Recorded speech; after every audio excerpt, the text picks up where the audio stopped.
dad and all that.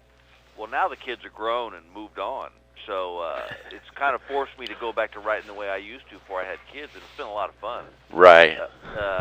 Exploring this again. The show I'm bringing in there, I talk a lot about, there's a big chunk of it talking about my experience on Dancing with the Stars, which was just so bizarre, and I never saw that coming. Yeah. But I got to tell you something. It was the hardest thing I've ever done in my life. Oh, I can imagine. I figured out when I finally got eliminated in the finals that I had danced 6 hours a day, 7 days a week for 13 weeks. Right. And I don't do anything that much. Right. Yeah, exactly. That's a lot of time to do the things that you love, and then you're turning around doing something you've never really done before, right? I don't play golf that much. Right. But it was what was amazing was that I lost like 30 pounds.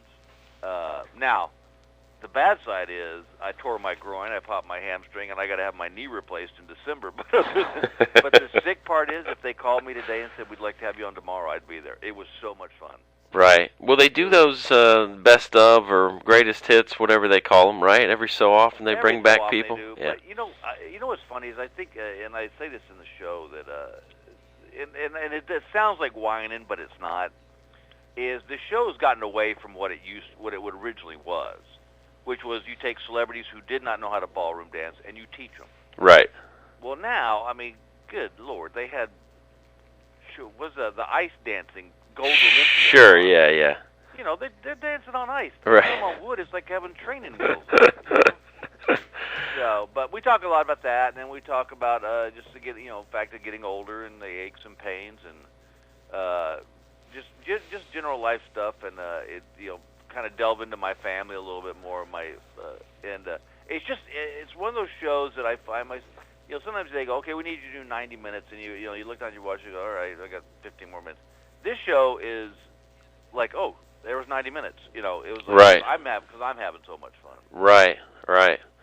Well, you kind of started in on some of the questions I'm going to ask you anyway, so we'll just keep going. Does that work? Cool. All right. Well, one of the things I was going to ask you talked a little bit about the routine. This is, I guess, your stop at Roanoke here that's coming up that we're on. That'll be the fourth show in the run. How much does the routine change from show 1 to show 4 or something like that? I mean, I'm assuming you're always tweaking it, right? It's a great question. You're always tweaking stuff, but generally right now, I know the show I'm doing, and because it's a live performance, anything can happen. But generally, it stays about the same, the main structure of it. But I may come, I may be doing something and a joke will hit me, and I go, oh, I'll try that. Right. And I've always been one of those guys, kind of an idiot in the sense, like my buddy who's coming in, Gary Brightwell, who opens for me. Sometimes I'll have an idea for a joke, and because. And the thing is weird is at the level I'm at now, like when I was in the clubs, I could work on material left and right. Right. Because the clubs, they didn't care. But when people are paying a bigger ticket price, they don't want to see if they're screwing around. Sure. But Gary will say, "Why don't you try this joke?" And he says, "You always amaze me." He says, "I'll go out and that's the first joke I try. I don't warm up the crowd. I just try that first because I figure it's got to stand on its own at some point. Right. So why not now?" And sometimes that's where some of the funniest stuff comes out of is just. Because I'll start riffing on an idea, and then the next thing you know, it's turned into a 10-minute bit. Right. One of the things that I think you're great at is that timing, and I know all you comics talk about it. But is that something that you're conscious of? Do you think about your timing? Do you practice that, or is that just natural? Is that just how you talk and it just works out? There's really no way to practice it.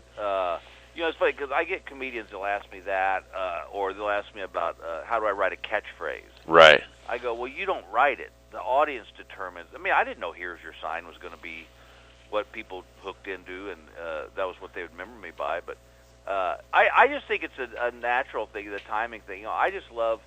I love what I do. First off, so that helps a lot because it's just there's no much.